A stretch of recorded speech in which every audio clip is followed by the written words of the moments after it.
Hi there. Well, it's been a really tough week this week for trans and non-binary people, and particularly for trans women and for trans girls.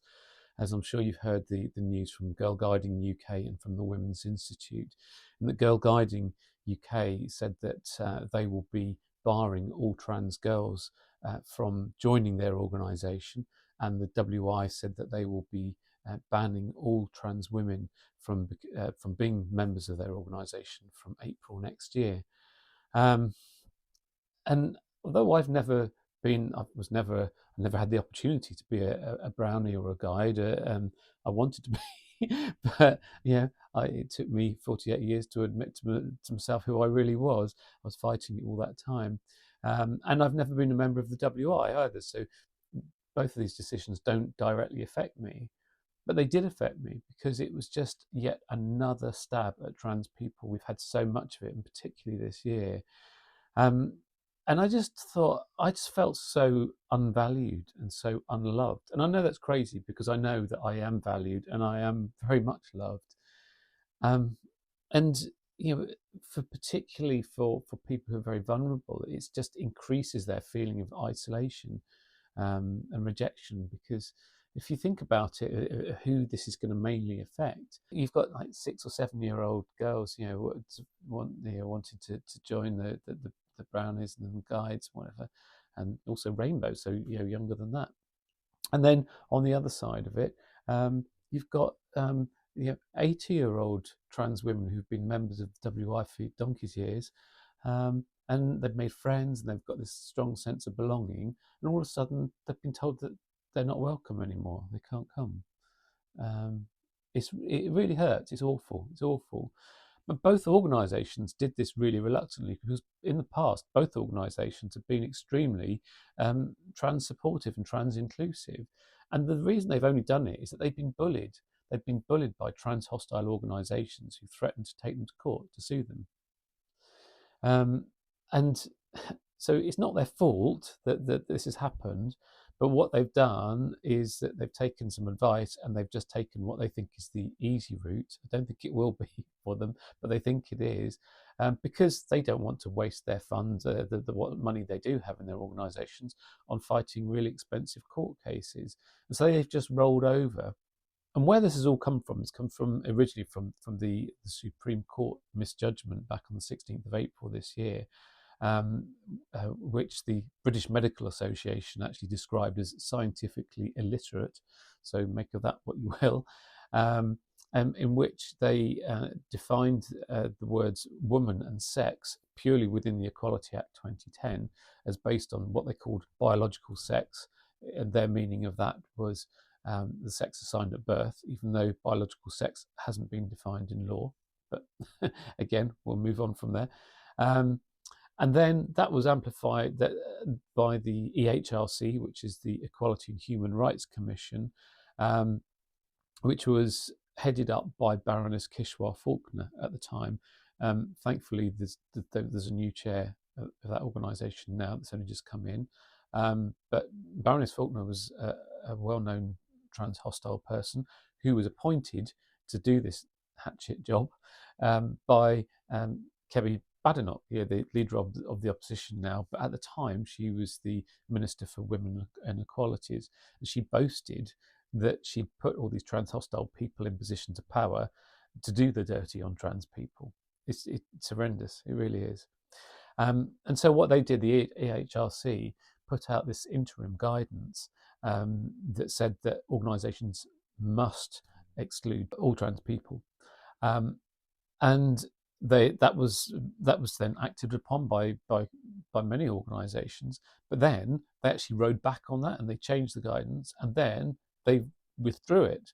But now they've actually issued the final guidance to Bridget Phillipson, who is the current Minister for Women and Equalities. It hasn't been published yet, although we have it on good authority that it's very similar to the interim guidance, which will be trans exclusionary. But the thing is that clashes with so many laws. Is it clashes with the European Convention on Human Rights. It clashes with the Gender Recognition Act 2004. It clashes with GDPR. It clashes with so many laws. And so, I'm sure when it does get tested in court, it will get overturned. But this is where we are at the moment. But the thing is that the Girlguiding UK and the WI decided to exclude trans people to avoid litigation. But in fact, I think it's actually going to increase their chances of litigation, because they'll get sued by trans people who have been discriminated against by them. So they're actually going to face more litigation. So, in my view, they have three choices now. So the first choice, they do nothing, just keep it as it is and be sued. So that's one choice.